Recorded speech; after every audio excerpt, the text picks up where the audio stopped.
आज आरबीआई अपनी तिमाही मौद्रिक नीति की समीक्षा करने वाला है। नजरें इसी बात पर हैं कि क्या आरबीआई ब्याज दरों को कम करने के लिए कोई कदम उठाता है। दरअसल पिछले 6 महीनों में महंगाई दर में आ रही गिरावट के चलते नजर इस बात पर लगी है कि क्या कर्ज में राहत की कोई सौगात मिल सकती है। उद्योग जगत भी ब्याज दरों में कमी की उम्मीद लगाए बैठा है। हालांकि जानकारों के मुताबिक ब्याज दरों में कटौती की गुंजाइश कम ही है।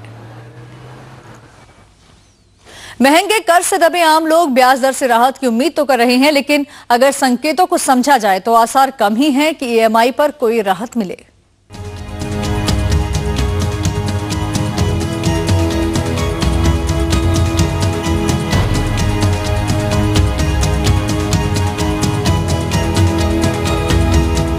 आम आदमी से जुड़े इन सवालों के जवाब आज मिलेंगे। रिजर्व बैंक मौद्रिक नीति की समीक्षा करने वाला है, लेकिन ज्यादातर बैंकों को कर्ज सस्ता होने की उम्मीद कम है। बैंकों को लगता है कि रिजर्व बैंक फिलहाल ब्याज दरों में कोई फेरबदल नहीं करेगा। There could be a small drop in the CRR. दरों में कटौती में थोड़ा वक्त लगना संभव है। चालू तिमाही के अंत तक कटौती की उम्मीद है। Maybe March or so to see how inflation pans out. दिसंबर में थोक महंगाई दर 7.5% के नीचे आ गई है, जो 2 साल का सबसे निचला स्तर है। इसके बावजूद ऊंची ब्याज दरें उद्योगों की चाल सुस्त कर रही हैं। ऐसे में उद्योग जगत भी चाहता है कि रिजर्व बैंक दरों में कटौती करे।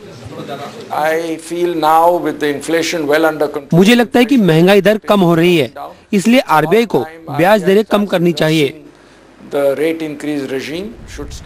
ऊंची ईएमआई के बोझ से दबे लोन ग्राहक भी चाहते हैं कि ब्याज दरें घटें, क्योंकि मार्च 2010 के बाद से कर्ज की दरों में 4.25% का इजाफा हो चुका है। ब्यूरो रिपोर्ट, जी न्यूज। रिजर्व बैंक ने अपनी तिमाही समीक्षा रिपोर्ट में देश की कमजोर होती वित्तीय सेहत पर चिंता जताई है। आरबीआई ने मौजूदा वित्त वर्ष के लिए जीडीपी अनुमान में भी कमी कर दी है। अब तक महंगाई घटाने पर सबसे ज्यादा जोर देने वाले रिजर्व बैंक की चिंता के केंद्र में अब देश की ग्रोथ आ गई है।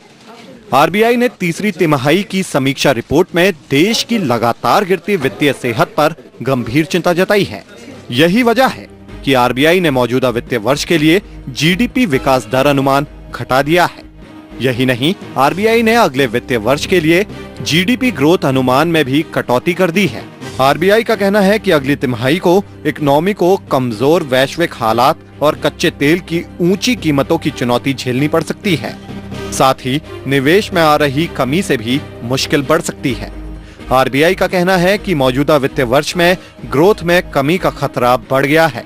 इकोनॉमी में सुस्ती की रफ्तार अनुमान से ज्यादा तेज रही है। हालांकि आरबीआई ने महंगाई में कमी पर राहत जताई है, लेकिन आरबीआई ये भी मानता है कि महंगाई में कमी अस्थायी है। ऐसे में आरबीआई अभी उलझन में है कि ब्याज दरों में कटौती का समय आ गया है या नहीं। अब आरबीआई गवर्नर डी सुब्बाराव क्या फैसला करेंगे, चंद घंटों में तस्वीर साफ हो जाएगी। ब्यूरो रिपोर्ट, जी न्यूज।